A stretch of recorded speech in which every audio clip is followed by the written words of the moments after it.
Chris Hemsworth's Thor has evolved so much since his MCU debut, from finding his peace to becoming a guardian of love.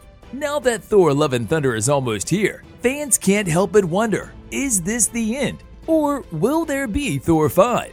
It's too soon to say whether Marvel Studios intends to confirm Thor 5, but it seems like a possibility. The release of a fifth Thor movie is unlikely to occur until at least a few years from now, probably not until 2025 or later. Without going into too much detail, Chris Hemsworth's hero's new chapter in Love and Thunder could see him return for several other offers if Marvel decided to continue that story. Actual sign that he will return, though, appeared in the post-credit sequences. Yes, the words "Thor shall return" came on the screen just before the movie's final seconds, giving fans of the Marvel Comics the classic tease they've come to expect from these movies. Even though that doesn't explicitly confirm that Thor 5 will happen, it does show that the God of Thunder will continue to exist. We don't really know where he will return, but as fans of the film will already be aware, the new plot seems too intimate for a future Avengers film. It's time to board the Bifrost if you need a refresher on what you missed during the previous 11 years. After Kevin Feige, the head of Marvel, initially rejected Chris Hemsworth for the role of Marvel's mighty Thor, other actors engaged in fierce competition for the part. Other finalists included Tom Hiddleston, Joel Kinnaman, Kevin McKidd, Alexander Skarsgård, and his brother Liam Hemsworth. In Kenneth Branagh's 2011 Thor, Hemsworth would hold Mjolnir for the first time. Thor manages to frighten the Dark Elves during a time of peace in the Nine Realms and lets his arrogance get the better of him. Thor's furious father exiles him from Asgard and dumps him in the middle of the New Mexico desert because he believes he is unworthy of his hammer. Thor makes friends with astronomer Jane Foster after crashing on Earth. Dr. Eric Selvig, Stellan Skarsgård, and comedic intern Darcy, Kat Dennings, are also traveling with them. Loki, Tom Hiddleston, Thor's adopted brother, takes the throne after Odin falls asleep, also known as the Odin Sleep, back on Asgard. Loki uses his newly acquired power to send the Destroyer, a gigantic robot, to murder Thor after discovering that he is the son of the frost giant Laufey. He also murders Laufey to justify destroying Jotunheim, the home of the frost giants. It is revealed that Loki faked his death, bringing together Earth's mightiest heroes for the first time. Using the Tesseract and an alien race known as the Chitauri, he intends to conquer Earth. Despite their disagreements, the Avengers fight Loki in the decisive Battle of New York, where Hulk, Mark Ruffalo, pummels him. Things come to an end when Thor returns Loki to Asgard for their justice. Teasing the future of the MCU, it turns out the events of the Avengers are put into play by Thanos. Despite its poor reputation, Alan Taylor's Thor: The Dark World is a crucial film for both Thor and the larger MCU because the ether serves as the reality stone in this scene. We receive our first actual look at the Infinity Stones. The Convergence, an upcoming event, will create a portal between the Nine Realms.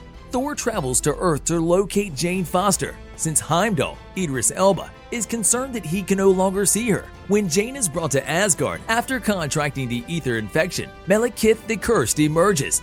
Malekith kills Thor's mother, Frigga, Renee Russo, in cold blood when she refuses to say where Foster is. When the ether is drawn out of Jane, Loki and Thor team up to exact revenge on Malekith, and Thor tries to use Mjolnir to destroy it. Loki appeared to make the ultimate sacrifice during the fight. Odin greets Thor when he arrives in Asgard and offers him the throne. Thor rejects his father's request once more, but in a final twist, Odin is unmasked as Loki. Thor claims he's going to learn more about the outer space forces that have been responsible for recent events, leaving Earth and the new Avengers in the safe hands of Captain America and Iron Man. This is yet another significant hint at Thanos' pursuit of the 6 Infinity Stones. Soon after, a 2014 alternative Thanos shows up to ruin the fun, and the epic Avengers Assemble sequence follows. Despite defeating the 2014 Thanos, there are still some severe losses. After attending Tony Stark's funeral, Thor visits New Asgard to crown Valkyrie as the new ruler. Thor is seen launching into space with the Guardians of the Galaxy in his final shot, ready for a new chapter. If there is another major film, it is certain that Chris Hemsworth will reprise his role as Thor.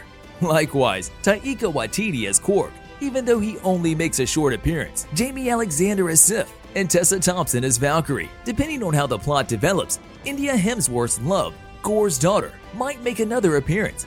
According to the post-credit sequence, Goldstein will probably play Hercules in the upcoming Thor 5. Until something is confirmed, everything is speculative. Jane Foster, who is now known as the Mighty Thor, is played by Natalie Portman once more. They have to battle Christian Bale's evil character, Gor the God Butcher, who wants to exterminate every god in the Marvel Cinematic Universe. Then there is Russell Crowe's Zeus, which is another issue. The film's first post-credit scene shows Zeus wishing to make mortals fear the gods again, and tasking his son Hercules with doing just that. Then it is safe to speculate that Goldstein will play the bad guy in Thor 5.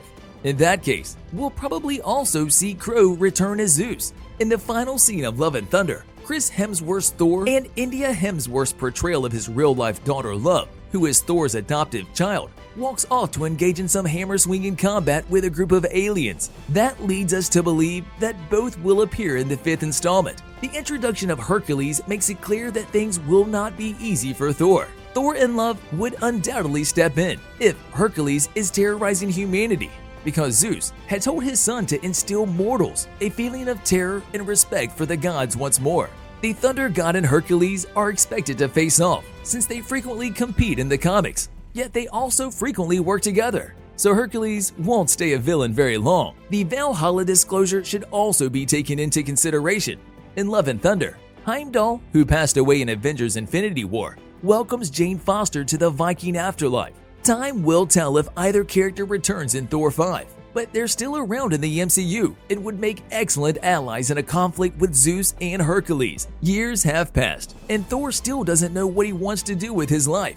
Now that he has a goal, any future appearances must take into consideration this character growth. The outcome of any new adventure would undoubtedly pit Love against Thunder, and there has already been some precedent set in the comics. Thor does have children, and even grandchildren, who carry on the heroic tradition in the multiverse. Future arcs might undoubtedly include a time when the torch is passed. Will the upcoming blockbuster be a story about a young Thor learning how to raise a being with galactic potential?